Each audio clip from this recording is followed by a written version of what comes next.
سورۃ البقرہ آیت نمبر 234 سورۃ البقرہ آیت نمبر 234 والذین یتوفون منکم ویذرون ازواجا یتربصن بانفسہن اربعۃ اشہر وعشرا، اور وہ لوگ جو فوت ہو جائیں تم میں سے اور اپنی بیویاں چھوڑ جائیں، وہ انتظار کریں، اپنے آپ کو روکے رکھیں 4 مہینے 10 دن۔ فَإِذَا بَلَغْنَ أَجَلَهُنَّ فَلَا جُنَاحَ عَلَيْكُمْ فِيمَا فَعَلْنَ فِي أَنفُسِهِنَّ بالمعروف واللہ بما تعملون خبیر، اور جب عدت پوری کر چکیں بس اپنے حق میں پسندیدہ کام یعنی نکاح کر لیں تو تم پر کچھ گناہ نہیں، اور اللہ تمہارے سب کاموں سے باخبر ہے۔ جی، اس آیت مبارکہ میں اللہ تبارک و تعالیٰ نے بیوہ کی عدت کا ذکر فرمایا۔ بیوہ وہ عورت ہے جس کا شوہر فوت ہو جائے اس کی زندگی میں، اور اس کے لیے احکامات بھی شریعت نے بتلائے ہیں۔ پہلا حکم یہ ہے کہ وہ 4 مہینے 10 دن اپنے شوہر کے سوگ میں رہے گی۔ عدت کہتے ہیں اس کو، یعنی مرنے کے بعد شوہر کا سوگ 4 مہینے 10 دن تک منانا، یہ عدت بھی کہلاتا ہے۔ اور اس کا اصل مقصد یہ ہے کہ عورت اپنے شوہر کے فوت ہو جانے کے 4 مہینے 10 دن بعد تک نکاح نہیں کر سکتی۔ یہ اس خاتون کی عدت ہے جو کہ حمل سے نہ ہو، اور اگر عورت حاملہ ہے تو پھر اس کی عدت اللہ تعالیٰ نے اگلی صورتوں میں بیان کی ہے۔ سورہ طلاق میں اس کا ذکر آتا ہے کہ پھر اس کی عدت ہے وضع حمل۔ حاملہ کی عدت وضع حمل ہی ہے، چاہے طلاق کی صورت میں ہو چاہے بیوگی کی صورت میں ہو۔ یہاں پہ چونکہ بیوہ کا مضمون چل رہا ہے اس لیے ہم اسی پہ ہی بات کرتے ہیں انشاءاللہ۔ پہلی بات تو یہ ہے کہ اللہ تعالیٰ نے یہ عدت 4 مہینے 10 دن کیوں مقرر فرمائی ہے، اس میں بہت سی حکمتیں ہیں، سائنسی اعتبار سے بھی، ہماری جدیدیت کے اعتبار سے بھی، کہ تاکہ اگر کوئی حمل یا کوئی ایسا آثار ظاہر ہونے ہوں وہ ان دنوں میں ہو جائیں، تو دوسرا یہ بھی ہے کہ یہ شوہر کے لیے عورت کو سنبھلنے میں تھوڑا وقت لگتا ہے، دوسرے نکاح کے لیے خود کو تیار کرنے میں، تو وہ وقت بھی اس کو میسر آ جائے۔ اور پھر یہ بھی ہے کہ اس کے لیے یعنی یہ نہیں ہے کہ فوراً شریعت نے اجازت دی کہ وہ کہیں اور جائے اور نکاح کر لے، تو اللہ تعالیٰ نے ایک احساس کے ساتھ اس کو آہستگی کے مراحل سے گزارتے ہوئے یہ اللہ تعالیٰ نے حکمتیں رکھی ہیں اس میں کہ عورت جو ہے وہ ایک دم سے اپنے شوہر کے اس سوگ سے نہ نکلے اور خاندان اور لوگ اس کو باتیں نہ کر سکیں، اس لیے 4 مہینے 10 دن اس کے لیے رکھے گئے ہیں عدت کے۔ اور عدت میں عورت کے لیے کن امور کا کرنا جائز ہے اور کون سے کام اس کے لیے حرام یا منع ہو جاتے ہیں، ان میں سے چند ایک ابو داؤد کی روایت میں سے ہمیں جو ثبوت ملتے ہیں حدیث پاک کا مفہوم ہے وہ یہ کہ عورت کا شوہر جب فوت ہو جائے تو اس کے لیے جائز نہیں ہے وہ قسم یا گیروک سے رنگے ہوئے کپڑے، یہ اس دور میں رائج تھے، یعنی رنگین کپڑے نہیں پہنے گی، زیورات نہیں پہنے گی، سرما نہیں لگائے گی، بالوں میں خصاب نہیں کرے گی۔ تو اسی ضمن میں آج کے دور کے اعتبار سے لیا جاتا ہے کہ شوخ رنگ کے کپڑے خاتون نہیں پہنیں گی، کوئی بھی کسی بھی قسم کے زیورات، چوڑیاں ہیں، ناک میں بالی، کان میں ہیں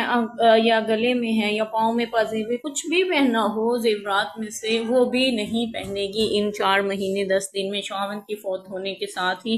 یہ سب چیزیں، ساری زینت اور خضاب یعنی بالوں کو رنگنا وہ بھی نہیں جائے، رنگنے کی بھی اجازت نہیں ہے، اور سرما بھی ایک زینت ہے یعنی میک اپ کے اس میں آپ اس کو لے سکتے ہیں، اسی ضمن میں میک اپ جو ہے وہ کرنا بھی جائز نہیں رہ جاتا ہے۔ اور خوشبو لگانا تو عورت کے لیے ویسے ہی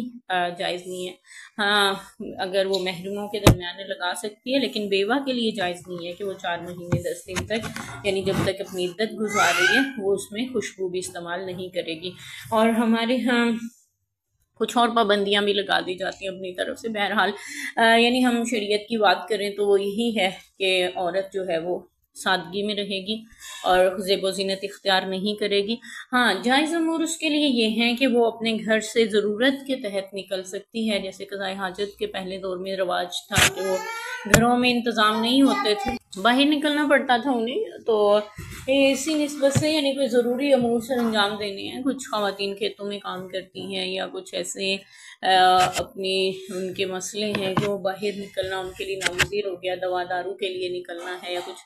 بھی ایسی ضرورت ہے پڑ گئی ہے، تو وہاں پہ بھی وہ اپنی حدود کا خیال رکھتے ہوئے باپردہ حالت میں اور سادگی کی حالت میں نکلے گی، اور پھر اپنے جائز امور کی حد تک ہی محدود رکھے گی خود کو،